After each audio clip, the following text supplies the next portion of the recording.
Olá, pessoal. Eu sou Alessandra Cesário, professora do Departamento de Ciências Contábeis e Atuariais da Universidade Federal de Pernambuco. Hoje nós vamos conversar sobre estimação por intervalo para a média populacional quando a gente tem o sigma desconhecido. A gente já observou em aulas anteriores que quando a gente conhece o desvio padrão da população, ou seja, quando o sigma é conhecido, a estimação por intervalo para uma média populacional ele é dado por x barra, que é a minha estimação pontual, mais ou menos z de alfa sobre 2, sigma de x barra, onde esse sigma de x barra é sigma sobre raiz de n. Então, aqui a gente tem as informações, o que significaria esse alfa, o que significa esse z de alfa sobre 2, né? 1 menos alfa vai ser o grau, ou o coeficiente de confiança, alfa é o nível de significância, e z de alfa sobre 2 é um valor de z que produz essa área de alfa sobre 2 na cauda superior de uma curva normal padrão. Então, quando a gente conhece o desvio padrão da população, a distribuição que a gente vai ter como pano de fundo para encontrar a margem de erro é a distribuição normal padrão. A gente já comentou que existem situações em que a gente não conhece o sigma, que é o que a gente vai apresentar agora. Quando a gente não conhece o desvio padrão da população e a gente tem interesse em estimar um intervalo de confiança, o que acontece é que a gente vai utilizar a mesma amostra para estimar a média e para estimar o desvio padrão da população. Então, a gente vai usar S para estimar sigma. A margem de erro que a gente vai utilizar, ela não vai poder mais utilizar o sigma, porque nós não temos essa informação. Então, a gente vai utilizar o S. Isso faz com que a gente troque a distribuição que a gente vai ter como pano de fundo. A distribuição que a gente vai utilizar agora vai ser a distribuição T, a distribuição T-student. Como é que funciona essa distribuição? Ela é muito semelhante, ela é muito parecida com a distribuição normal, só que ela é uma distribuição específica dependendo de um parâmetro, e esse parâmetro é o que a gente chama de grau de liberdade. Esse parâmetro do grau de liberdade, ou grau de liberdades, ele é encontrado a partir do tamanho da amostra. Então, o grau de liberdade é o tamanho da amostra menos 1. E o que acontece é, à medida que a gente aumenta o número de graus de liberdade, ou por consequência a gente aumenta o tamanho da amostra, essa curva de distribuição T, ela se assemelha cada vez mais à distribuição normal padrão. Aqui a gente tem 3 exemplos de distribuição T, na verdade 2 de distribuição T e 1 da distribuição normal, e a gente observa que à medida que a gente está aumentando aqui o número de graus de liberdade de 10 para 20, a curva T, a curva de distribuição T, está se aproximando da distribuição normal padrão. Aqui a gente tem um exemplo de tabela da distribuição T unicaudal. Então, a gente vai encontrar diversas tabelas de distribuição T e a gente vai observar que as informações que a gente obtém para probabilidade ou de maneira equivalente para a área de cauda dessa distribuição varia de autor para autor. Tá? Aqui a gente tem um exemplo de uma tabela onde ela vai fornecer para a gente essa área de cauda superior, essa área que está marcada aqui mais em escuro, que está sendo chamada de P de S, e a gente faz a leitura da tabela de uma maneira diferente do que a gente fazia na distribuição normal padrão. Tá? Então, o que a gente encontra nessa tabela, essa área marcada aqui, essa área de cauda superior, ela vem pré-determinada para a gente em alguns valores. Então, o valor de P de S são esses valores que estão aqui no topo da tabela. Então, eu tenho informações sobre essa área aqui de cima como sendo 0,005, 0,01, 0,025 até 0,2. Aqui nas informações, para cada uma dessas linhas, a gente tem a informação do número de graus de liberdade. E aqui no meio da tabela, a gente vai ter qual é o valor do T. Então, aqui, diferente do que a gente tinha antes, o valor das estatísticas dos T estão aqui. Esses são os valores de T. Esses são os valores de área. São as probabilidades ou áreas.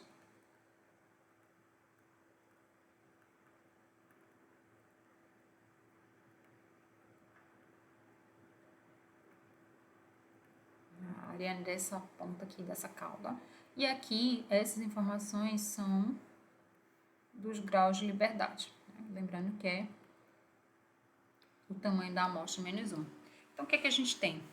Eu vou ter informações diferentes para cada tamanho de amostra. Então, se eu tenho um tamanho de amostra de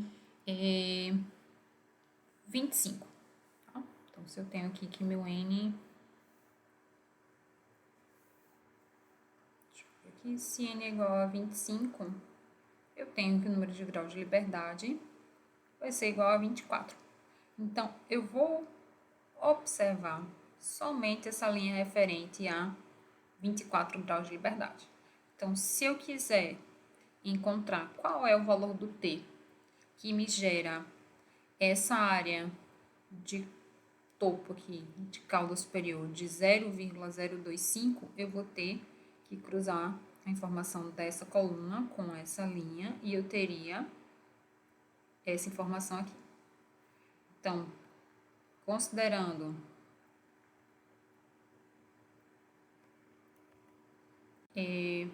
24 graus de liberdade, ou seja, com um tamanho de amostra de 25, é o valor da estatística que me gera uma área de 0,025, essa área aqui, como sendo 0,025, o valor desse T vai ser 2,064. Então, é dessa forma que a gente vai fazer a leitura da tabela T. Então, no meio da tabela eu tenho valores dos T's e para cada linha, né, a gente vai ter informação aqui sobre um grau de liberdade e para cada coluna eu vou ter um valor específico dessa área aqui.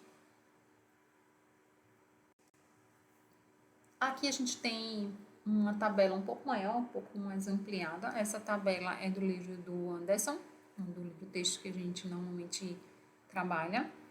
Aqui ele traz um textinho explicando isso que a gente acabou de comentar ali na tabela.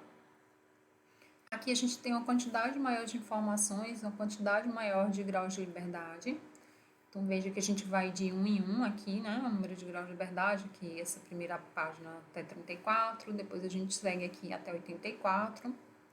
E por fim aqui, ó, de 85 até 100, depois a gente considerando um número infinito. Um número maior do que 100 a gente vai considerar como sendo infinito, entre aspas, né? Então, qualquer valor acima de 100 de graus de liberdade, a gente vai estar utilizando as informações da última linha da tabela.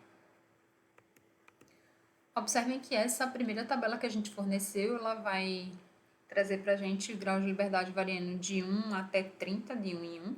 Depois ele traz algumas informações saltadas, né? Ele tem para considerar graus de liberdade 35, 40, 50, 60, 80, 100. Então, a gente tem menos informações disponíveis aqui. Então, se a gente tivesse interesse em trabalhar com uma amostra de tamanho 64, por exemplo, a gente não ia conseguir obter uma informação muito boa usando essa primeira tabela. Tá? Já com a segunda tabela, a gente teria essa possibilidade, porque aqui a gente tem informações mais detalhadas. Né? O número de graus de liberdade está aumentando de 1 em 1 unidade até chegar a 100.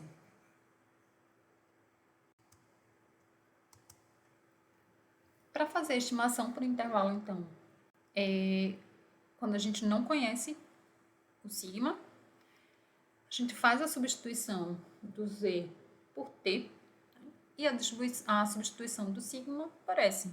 Então, A margem de erro ela vai ser T de alfa sobre 2, que multiplica S sobre raiz de N, onde esse S é o desvio padrão da amostra, 1 menos alfa continua sendo o coeficiente de confiança, e T de alfa sobre 2 é o valor de T que produz uma área igual a alfa sobre 2 na cauda superior da distribuição T, com N menos 1 graus de liberdade.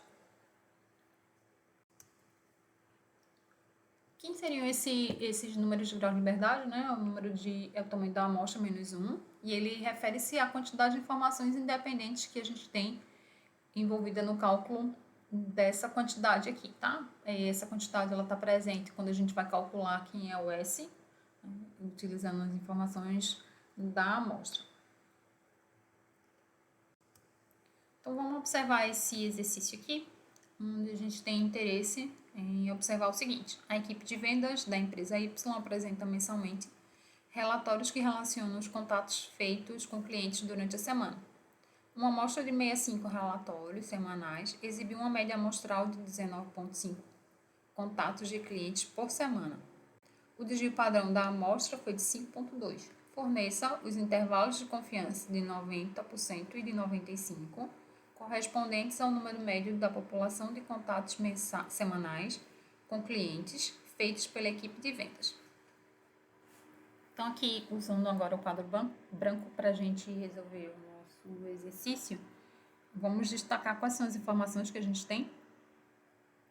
Aqui, o tamanho da amostra, 65. O meu N é igual a 65. A gente tem que a média amostral, o X barra, é 19,5. O desvio padrão da amostra, S foi de 5,2. E a gente quer intervalo de confiança a 90% e a 95%. Então, intervalo de confiança a 90%.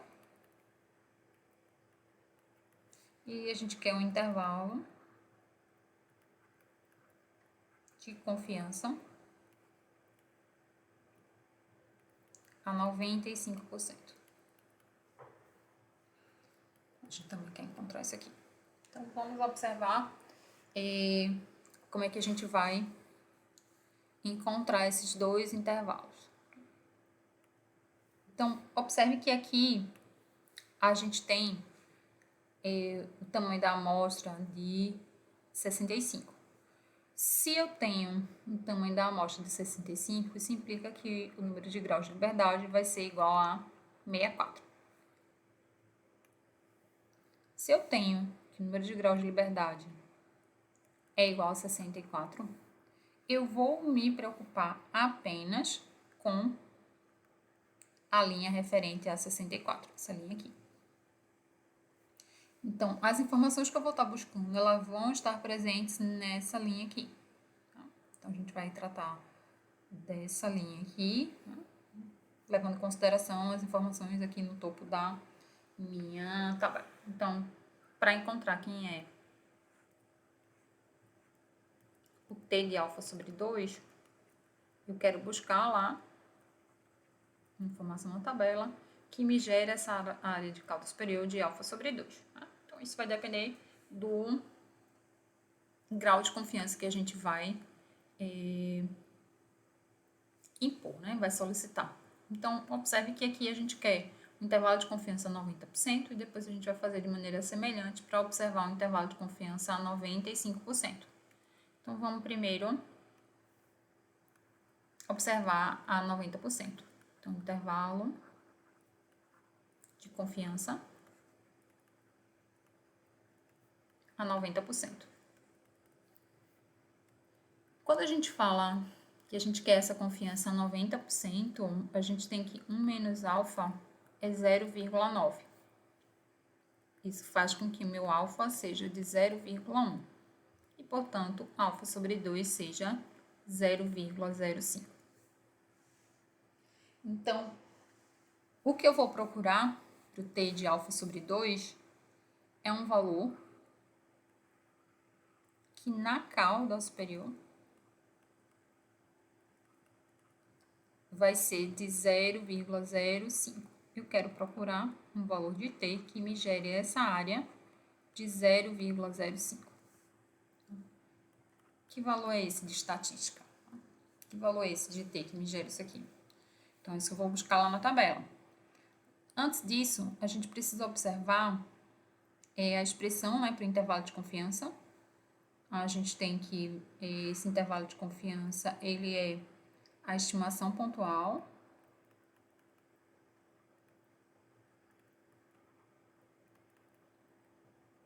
mais ou menos a margem de erro.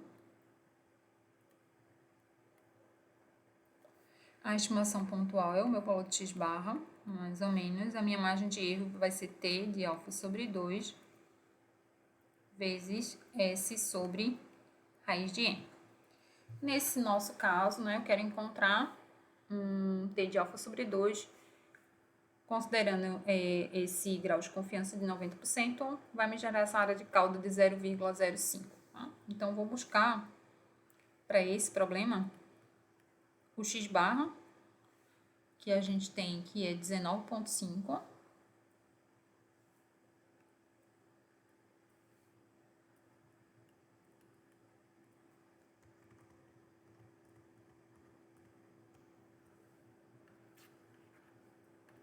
Aqui vai ser 19,5 mais ou menos.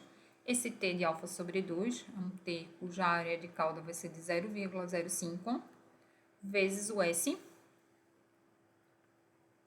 5,2, dividido pelo tamanho da amostra, que é 65. Então, quem que vai ser agora o t de alfa sobre 2, ou t de 0,05? Qual é o valor de t que me gera essa área de cauda nesse valor aqui? Então, a gente vai observar, ó, considerando o número de graus de liberdade, tá? Que é 64, eu quero uma área de topo, né, uma área aqui na pontinha de 0,05.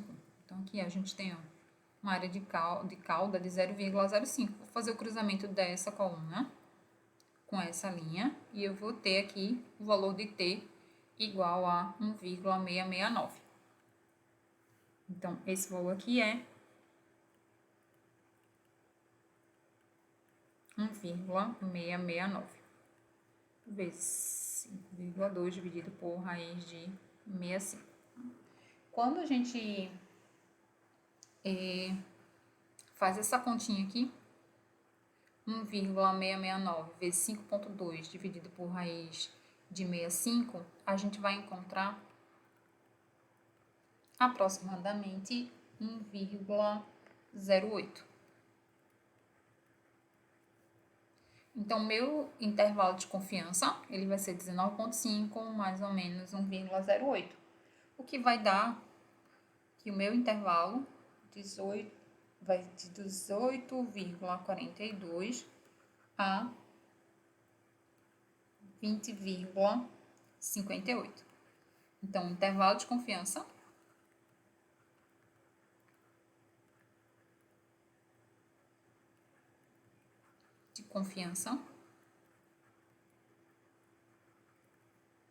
a 90%. Vou querer observar agora o intervalo de confiança a 95%. Então, vamos só fazer as adaptações necessárias.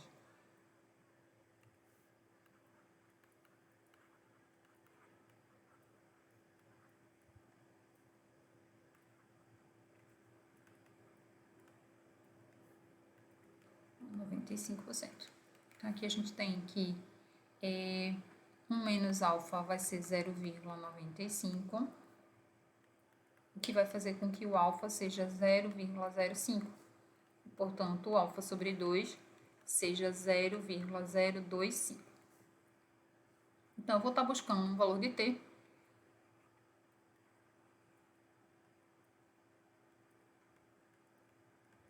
de maneira que a área aqui acima seja alfa sobre 2, ou seja 0,025. Que valor de t é esse? Então, a gente vai lá buscar lá na tabela.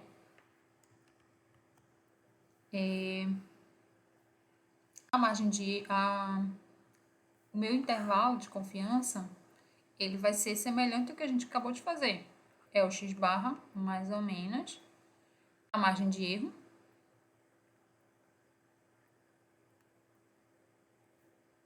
A x barra mais ou menos é t de alfa sobre 2, s sobre raiz de n. Então, é x barra mais ou menos. Esse t de alfa sobre 2 agora é um valor diferente. Né? A gente quer uma área de cauda de 0,025. Então, t, cuja área aqui de cauda é 0,025, vezes o s, que é 5,2, sobre raiz de n, que é 65. Tá? Então, vamos buscar lá na tabela um valor de t que me dê essa área de 0,025. Então, a gente volta para consultar a tabela. Então, considerando ainda 64 graus de liberdade, eu quero agora uma área de topo, marcar agora aqui em azul, de 0,025, isso vai me gerar um valor de t de 1,998. Então, esse aqui, x barra mais ou menos 1,998, 5,2 sobre raiz de 65. Fazendo essas continhas, a gente vai encontrar que essa margem de erro aqui, ela vai ser de aproximadamente 1,29. Então, eu vou ter o x barra, a gente pode até ter substituído aqui, que é 19,5. Vai ser 19,5 mais ou menos a margem de erro de aproximadamente 1,29. Isso vai me gerar o intervalo de 18,21 a 20,79. Esse vai ser o intervalo de confiança a 95%. E nós vamos ficando por aqui. A gente se encontra numa próxima oportunidade. Um forte abraço e até lá!